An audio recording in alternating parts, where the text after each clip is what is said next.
Reposez. En. Repos. Messieurs les anciens de la 2e DB, amis de la 2e DB, messieurs les pompiers, mesdames, messieurs les musiciens, mesdames, messieurs les enfants, mesdames, messieurs les élus, je tiens à vous remercier pour votre présence en mémoire de tous nos disparus.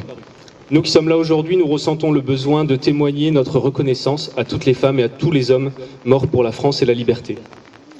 70 ans, ce sont 3 générations qui, grâce à nos aînés, n'ont connu ni guerre, ni oppression extérieure, ni déportation. 3 générations qui, grâce à vous, vivent libres et unies. Nous sommes rassemblés à l'occasion du 71e anniversaire de la libération de nos communes pour honorer la mémoire de ceux qui ont risqué ou sacrifié leur vie au cours de ce qui demeure l'un des pires conflits de l'histoire. Nous y associons également les victimes civiles de cette guerre. La majorité d'entre nous n'a pas traversé ces épreuves, mais nous faisons de cette mémoire un devoir collectif, non pour perpétuer la haine et les divisions, mais pour être fidèles aux véritables leçons que nos pères ont tirées de leur expérience de la guerre. Chacun doit savoir qu'il y a eu ici, dans notre canton et dans notre village, des femmes et des hommes qui ne se sont pas résignés à l'occupation et à la dictature. Consciemment pour les uns, sans le savoir pour les autres, nos soldats et nos résistants ont été au rendez-vous de l'histoire.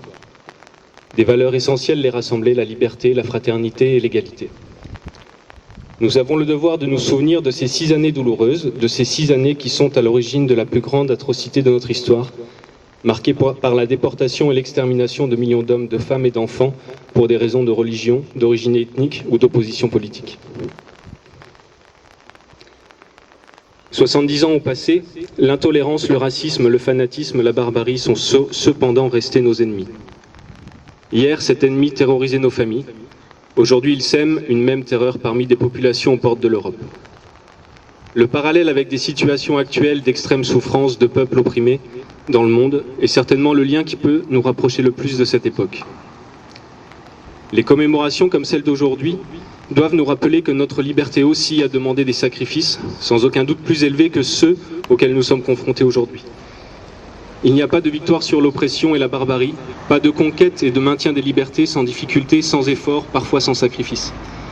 Nos anciens nous l'ont prouvé, tâchons de ne pas l'oublier à ce moment où d'autres peuples vivent des tragédies identiques à celles de notre passé.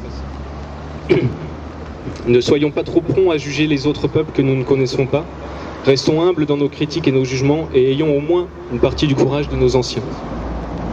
Nous saurons alors contribuer à notre tour au maintien à travers le monde de nos valeurs de liberté, d'égalité et de fraternité, ces valeurs que nous célébrons aujourd'hui et que nos héros d'hier ont su préserver ici, à Dama et Bétheny. La libération évoque un formidable espoir, celui de construire un monde meilleur, fondé sur les valeurs universelles des droits de l'homme, de la liberté et de la démocratie.